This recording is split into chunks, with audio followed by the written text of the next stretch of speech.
Pesugihan di sebuah rumah makan. Di sebuah kota kecil yang tenang, terdapat sebuah rumah makan yang terkenal. Pemiliknya bernama Pak Hasan. Dulunya hanyalah seorang pedagang kaki lima yang menjajakan makanan sederhana di pinggir jalan. Namun, dalam waktu singkat, usaha rumah makannya berkembang pesat, dan Pak Hasan menjadi salah satu orang terkaya di kota itu. Banyak orang yang bertanya-tanya bagaimana dia bisa sukses begitu cepat. Desas-desus pun mulai menyebar. Beberapa orang percaya bahwa Pak Hasan mendapatkan kesuksesannya melalui cara-cara yang tidak biasa. Mereka berbisik tentang pesugihan, ritual mistis yang dipercaya bisa memberikan kekayaan instan dengan imbalan tertentu.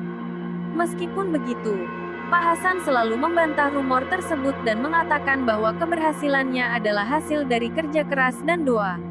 Namun, ada satu orang yang tidak percaya begitu saja, yaitu Dita, seorang karyawan di rumah makan tersebut.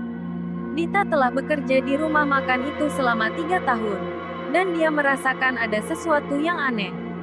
Setiap malam, setelah rumah makan tutup, Dita sering melihat Pak Hasan pergi ke ruangan bawah tanah yang terkunci rapat.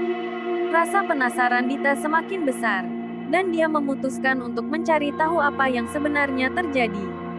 Suatu malam, setelah semua karyawan pulang dan rumah makan sudah tutup, Dita diam-diam mengikuti Pak Hasan ke ruangan bawah tanah. Dengan hati-hati, dia mengintip dari balik pintu dan melihat Pak Hasan melakukan ritual yang aneh. Pak Hasan duduk di depan sebuah altar dengan sesajen dan membaca mantra dalam bahasa yang tidak dimengerti Dita. Di altar tersebut, ada patung kecil yang menyeramkan dan beberapa benda aneh. Setelah ritual selesai, Dita segera bersembunyi. Dia merasakan jantungnya berdegup kencang. Tidak salah lagi, Pak Hasan memang melakukan pesugihan. Dita merasa takut, tapi dia juga merasa harus melakukan sesuatu. Dia memutuskan untuk mencari bantuan dari seorang dukun sakti di desa sebelah yang dikenal bisa mengatasi hal-hal gaib. Dita pergi menemui dukun tersebut, seorang wanita tua bernama Nyai Murni. Nyai Murni mendengarkan cerita Dita dengan seksama dan kemudian berkata, Pak Hasan telah membuat perjanjian dengan makhluk gaib. Kekayaan yang dia dapatkan bukanlah dari usahanya sendiri. Kita harus menghentikan ini sebelum ada yang terluka. Mereka merencanakan untuk memata-matai Pak Hasan pada malam bulan purnama berikutnya. Waktu yang diyakini Nyai Murni sebagai saat paling kuat untuk melawan kekuatan gaib. Malam itu, Dita dan Nyai Murni kembali ke rumah makan dan menunggu Pak Hasan di ruangan bawah tanah. Saat Pak Hasan mulai ritualnya, Nyai Murni mengeluarkan jimat dan membacakan mantra perlindungan.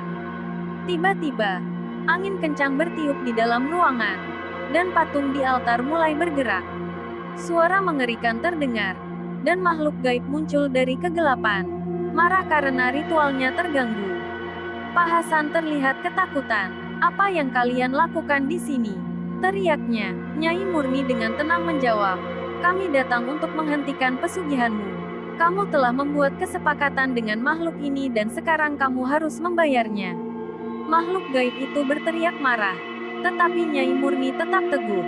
Dengan mantra dan jimatnya, dia berhasil mengusir makhluk itu kembali ke alamnya. Setelah makhluk itu menghilang, Pak Hasan jatuh terduduk. Dia menangis dan mengakui semuanya. Aku tidak punya pilihan lain, katanya sambil terisak. Aku ingin memberikan yang terbaik untuk keluargaku.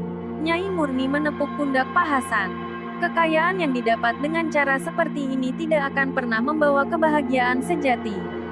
Kamu harus membayar harga yang lebih tinggi dari yang kamu kira. Setelah kejadian itu, rumah makan itu mulai kehilangan pelanggannya. Bisnis Pak Hasan menurun drastis, dan dia harus mulai dari awal lagi. Namun, kali ini dia bertekad untuk bekerja dengan jujur dan mengandalkan kerja kerasnya sendiri. Meski tidak lagi kaya raya, Pak Hasan merasa lebih tenang dan damai. Dita melanjutkan hidupnya, merasa lega bahwa kebenaran akhirnya terungkap. Dia tetap bekerja di rumah makan Pak Hasan, yang kini lebih sederhana dan jujur.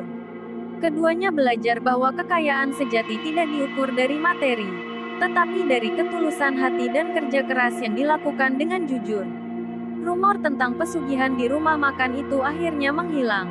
Tetapi cerita itu terus diceritakan sebagai peringatan bagi mereka yang ingin mencari jalan pintas menuju kekayaan. Di kota kecil itu, orang-orang belajar untuk lebih menghargai usaha dan kerja keras daripada mencari kekayaan instan yang penuh risiko.